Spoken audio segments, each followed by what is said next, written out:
सोम्या, काकलो गेलो गेलो काकलो. कधी काय?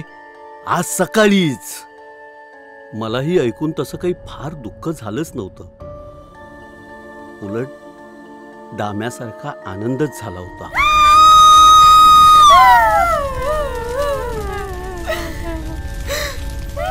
नेली कशाक एवढी रडतत? या मायझ्यान काय कमी पापा केलेली असत? उभ्या हयाती कोणाक सुख नाही दिल्यान. रांडेचो तोंडात जो शब्द धरी तो पुरो करी. त्या होता ना त्याच्या तोंडात चेटूक. त्यानंच हेचो घोट घेतल्यान. माणूस जिवंतपणी किती वाईट वागला तरी जीव गेल्यावर तो सगळ्यांचा जीव की प्राण होतो. पण काही जणांना कायमचे डोळे मिटल्यावरही ते सुख मिळत नाही. हरकत नाही, तुम्ही डोळे मिटा आणि फक्त ऐका. भूता खेता आणि कथा.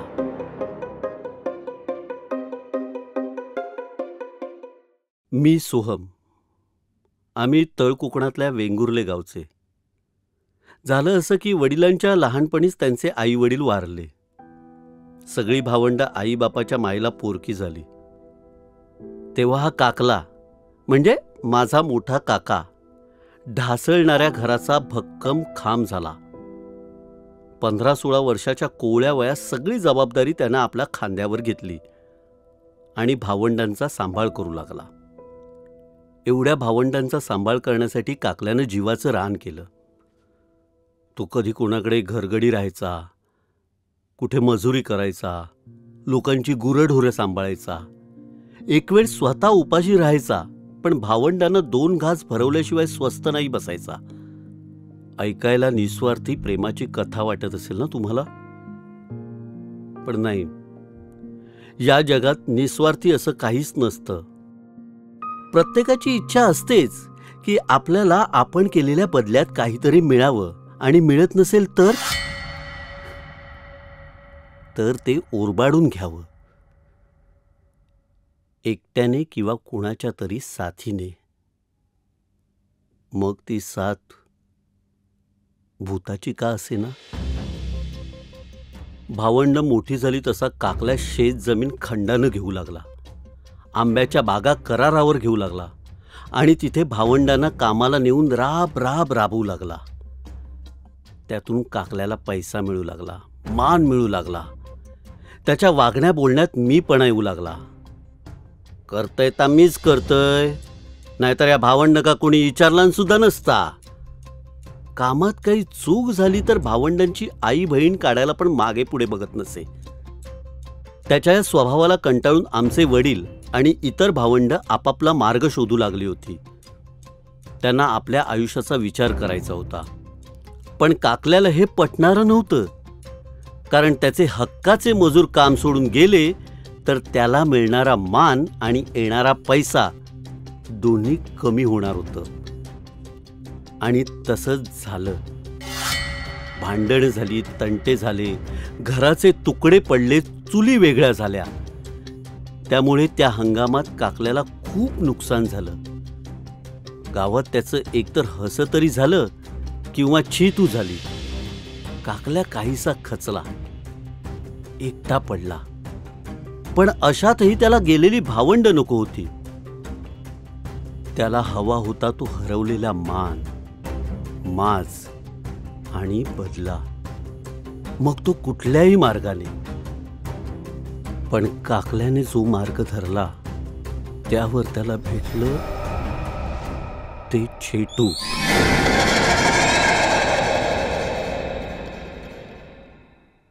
चार गावं फिरल्यामुळे काकल्याला भूतबाधा, करणी, चाळे ह्या गोष्टी माहीत होत्या.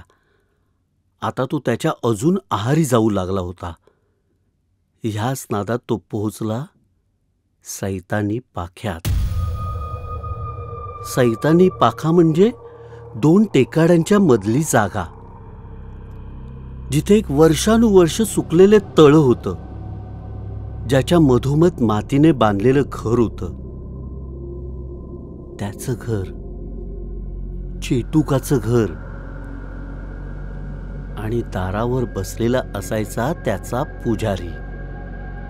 पुजारी काकल्याला म्हणाला, आज जो असा ना तो अक्करमाशी असा, जगूचा असा तर मागे फिर, पण कोणाक मारूचा असा तर जा, आज जा.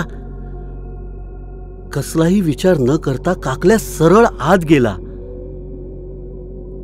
त्या काळ्या कुट्ट अंधारात एक खूप जुना सुकलेला नारळ दिसत होता. पुजाऱ्याने आत येऊन एक शेणी पेटवली. हळूहळू शेणीचा धूर पसरू लागला.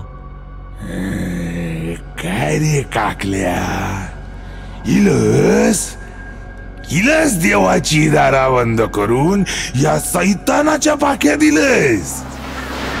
काकल्या बघतो तर तो जुना नारळ एकदम ताजा कोरा झालेला. त्याच्यात जिवंतपणा आलेला. त्यातूनच पुन्हा आवाज आला, बोल बोल, काय व्हाया तुका? औंधाच्या वर्षात लय नुकसान झाला. हे आता देव पण पुरा करीत, वात्याचा नव्हता करू माझ्याकडे किती आयलस? मनातला सांग, नाहीतर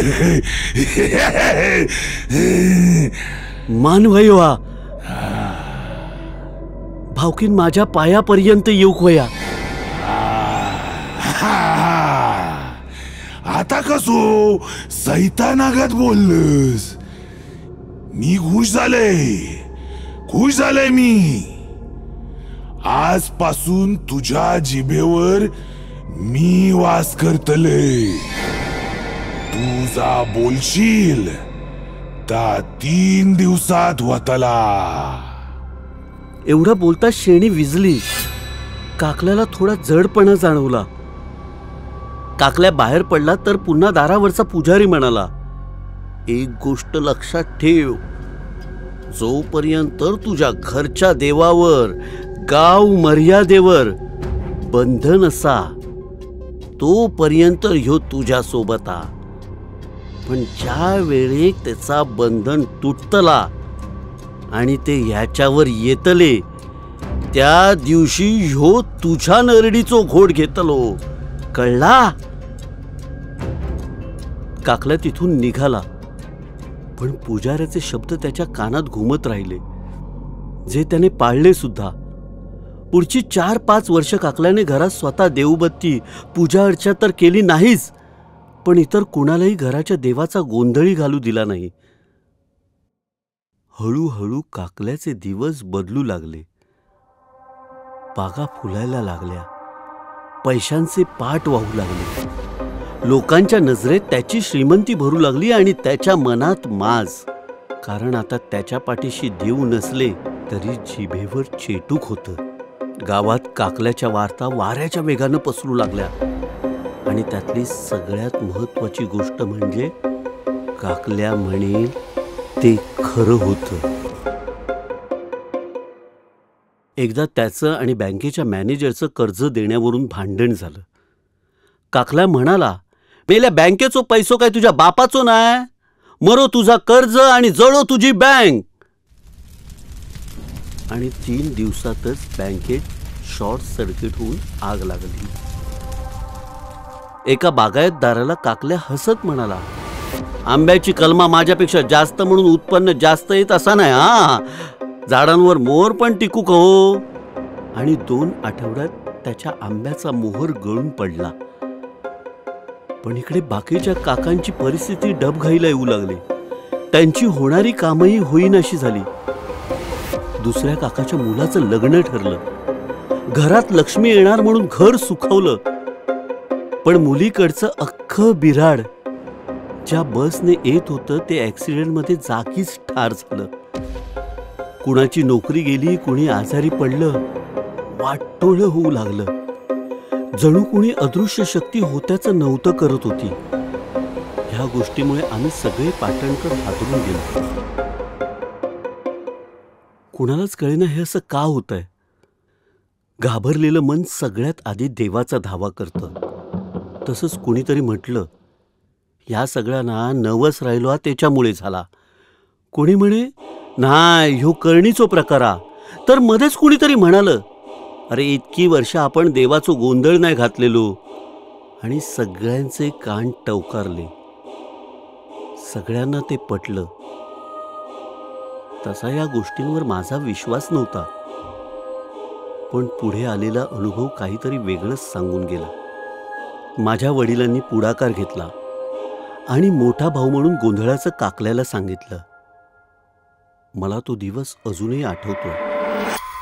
काकल्या बेभान होऊन दात ओठ चावून गरळ ओकत होता. तो भांडत होता, पण त्याच्या चेहऱ्यावर कसलीशी भीती दिसत होती. शेवटी वडील म्हणाले, तू नाही इलस तर आम्ही देवाचो गोंधळ घालतलाव. पण काकल्या चिडून म्हणाला, अरे अक्कर माशा, तू गोंधळ घालतलस? आजपासून 8वो दिवस बघतलस काय बघ आधी. त्या दिवशी मध्यरात्री वडील झोपलेले असताना अचानक त्यांच्या छातीवर कोणीतरी येऊन बसल्याचा त्यांना भास झाला. ते धडकन उठले. पाहिलं तर कुणीच नव्हतं. थोड्या वेळानं पुन्हा झोपले तर पुन्हा तोच प्रकार. पुढल्या 2 रात्री पण असंच घडत राहिलं. फक्त आता त्यांना कुणाच्या तरी हसण्याचा आवाज येऊ लागला होता. 4थ्या दिवसापासून वडिलांना जेवण जाईना. त्यांना भास होऊ लागले. कोणीतरी त्यांना बोलवत होतं. ते मध्येच गायब व्हायचे. कधी मागल्या दारी सापडायचे, कधी अंगणात तर कधी बागेत. आणि 5व्या दिवशी सकाळी आई त्यांना उठवायला गेली तर ते नव्हतेच. आम्ही सगळीकडे शोधलं त्यांना, पण सापडले नाहीत. सापडले ते 7व्या दिवशी सकाळी घरासमोरच्या वडाखाली. शरीरानं जिवंत, पण नुसते एकटक कुणाकडे तरी बघत. आम्ही त्यांना घरी घेऊन आलो, पण त्यांची नजर काही हलली नाही. जणू कोणीतरी त्यांच्या नजरेसमोर बसलेलं. अचानक एका क्षणी त्यांनी माझ्याकडे बघितलं आणि एवढंच म्हणाले, ह्यो सोडणार नाही माका. माझ्या मड्यावर बसलो हा. त्या रात्री आम्ही सगळे त्यांच्या सोबतच होतो. त्यांच्या खोलीत. बऱ्याच वेळानं त्यांना झोप लागली. आमचाही डोळा लागला आणि अचानक कसलासा आवाज आला. कोणाला तरी ओढत नेण्याचा. मी उठलो. बाबा रूममध्ये नव्हते. सगळेजण त्यांना शोधू लागले. का कुणास ठाऊक मला ते वडाचं झाड आठवलं. मी त्या झाडाजवळ जाऊन थांबलो. एकटक त्या झाडाकडे बघत राहिलो. अचानक वरून जोरात काहीतरी खाली पडलं. मी दचकून डोळे बंद केले. मोठ्या धीरानं डोळे उघडले तर समोर बाबा होते, जोर जोरात रडत, रक्तबंबाळ झालेले. आपल्या शेवटच्या क्षणांमध्ये. आणि त्यांची मानगूट धरून तो उभा होता, जोर जोरात हसत. आधी फक्त त्याचं धड दिसलं, मग त्याचा चेहरा दिसला नारळासारखा. बाबा फक्त एवढंच म्हणाले, माझी घटका भरली, मी जातोय. पण देवाचं गोंधळ तेवढं. ते वाक्य पूर्ण करणार त्याआधी त्याने बाबांना माझ्या समोरून फरफटत नेलं. आणि मी काहीच करू शकलो नाही. माझे वडील गेले कायमचे. दुसऱ्या दिवशी त्याच झाडाला लटकले होते. वडिलांच्या सगळ्या विधी पूर्ण झाल्या, पण त्यांचे ते शब्द डोक्यातून जाईनात. देवाचो गोंधळ. मग मी ठरवलं, गोंधळ घालायचाच. वडिलांची इच्छा पूर्ण करायची, पण काकल्याला न सांगता. काकल्या काही दिवसांसाठी तालुक्याला गेला होता. त्याच दिवशी गेलो. गोंधळी घेऊन आलो. धरकरी मानकरी आणले. गावकऱ्यांना भावकीला बोलवलं. त्यानंतर आधी गेलो गाव मर्यादेच्या देवळात. तिला मानाचा नारळ दिला. संध्याकाळ झाली तसा गोंधळ्यांनी आपला पोशाख चढवला. देवाची विधिवत पूजा झाली. वात लावली आणि गोंधळाला सुरुवात झाली. संबळ वाजू लागली. तिचा आवाज घुमू लागला. गोंधळ्यांची कथा सुरू झाली.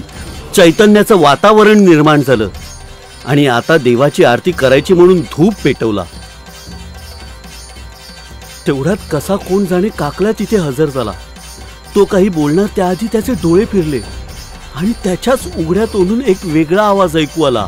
अरे सैताना, तुका काय वयात आम्ही दिलंय, काय वयात आम्ही केलंय, आणि आज तूच माझ्या नरडीचं घोट घेऊन निघालस. आरत विजव काकल्या, आरत विजव, नाहीतर बंधन तुटतला. काकल्या भानावर आला. पटकन देवाची आरत विझवायला गेला. तो आरत विझवणार तोच देवाच्या पुढ्यात ठेवलेला भंडारा आपोआप उधळला. त्याच्या झटक्याने काकल्या जोरात मागे येऊन पडला. हे दृश्य बघून आम्ही सगळे अवाक झालो होतो. एक गोंधळी म्हणाला, देवाक आरत पावन झाली, देवाचा बंधन तुटला. काकल्या तसाच धडपडत उठला आणि घरच्यांना म्हणाला, आजच्या रात्री कोणी घरातून बाहेर पडायचं नाही. सगळी दारा खिडक्या लावून घेवा. उद्या गाव मर्यादेकडे जाऊन सगळी भानगड भागवूया. हे म्हणाला खरं, पण दुसऱ्या दिवशी सकाळी काकल्या घरात नव्हता. दारं खिडक्या सगळं बंद असतानाही त्यानं त्याला ओढून नेला होता. 2 दिवस घरचे शोधत होते, पण काकल्या सापडला नाही. घरच्यांनी नाद सोडला आणि 7व्या दिवशी काकल्यानं प्राण सोडला. त्याच झाडाखाली सापडलं त्याचं मृत शरीर. शरीराचे हाल झाले होतेच, पण चेहरा, काकल्याचा चेहरा नारळासारखा दिसत होता.